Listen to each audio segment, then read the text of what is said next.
خبر سامنے آ رہی ہے کہ وینزویلا پر حملے اور امریکی صدر ٹرمپ کی دھمکیوں کے بعد اب ایرانی حکام کو یہ خدشہ ہے کہ امریکہ اور اسرائیل ایران پر دوبارہ حملہ کر سکتے ہیں۔ اس حوالے سے رائٹرز کی رپورٹ میں لکھا ہے کہ امریکی حکام اور دیگر اندرونی ذرائع نے بتایا ہے کہ ایرانی حکومت کی ایران میں حکومت مخالف احتجاج کو دبانے کی کوششیں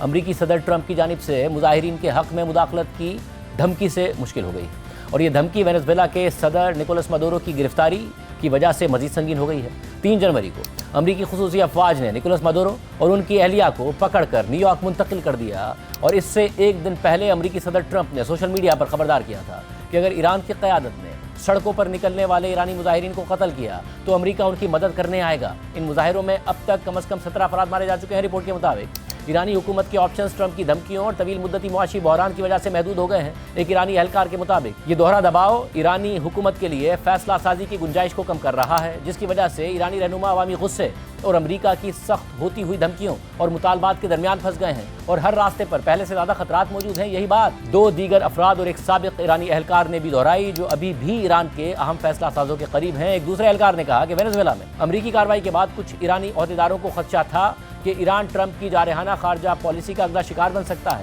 امریکہ کی پابندیوں کی وجہ سے ایران کی معیشت شدید متاثر ہوئی ہے، اور گزشتہ سال اسرائیل اور امریکہ کے حملوں کے بعد ایرانی ریال کی قدر تیزی سے کم ہوئی ہے۔ تہران سے شروع ہو کر مغربی اور جنوبی ایران کے بعض شہروں تک پھیلنے والے یہ مظاہرے 2022 میں مہسا امینی کی موت کے بعد ہونے والے ملک گیر احتجاج کے برابر نہیں ہیں، لیکن یہ مظاہرے معاشی مسائل سے شروع ہو کر تیزی سے بڑی نا امیدیوں تک پھیل گئے ہیں، اور بعض مظاہرین ایرانی حکومت اور یہاں تک کہ سپریم لیڈر کے خلاف بھی نعرے لگاتے نظر آئے۔ رپورٹ میں مزید لکھا ہے کہ یہ ایرانی حکام کے لیے ایک چیلنج ہے جو اسرائیل اور امریکی حملوں کے دوران اور اس کے بعد پیدا ہونے والے قومی اتحاد کے جذبے کو برقرار رکھنے اور فروغ دینے کی کوشش کر رہے ہیں۔ ایک تیسرے ایرانی اہلکار نے کہا کہ ایران میں یہ خدشات بڑھ رہے ہیں کہ ٹرمپ یا اسرائیل ایران کے خلاف دوبارہ فوجی کارروائی کر سکتے ہیں، جیسا کہ انہوں نے جون میں کیا تھا۔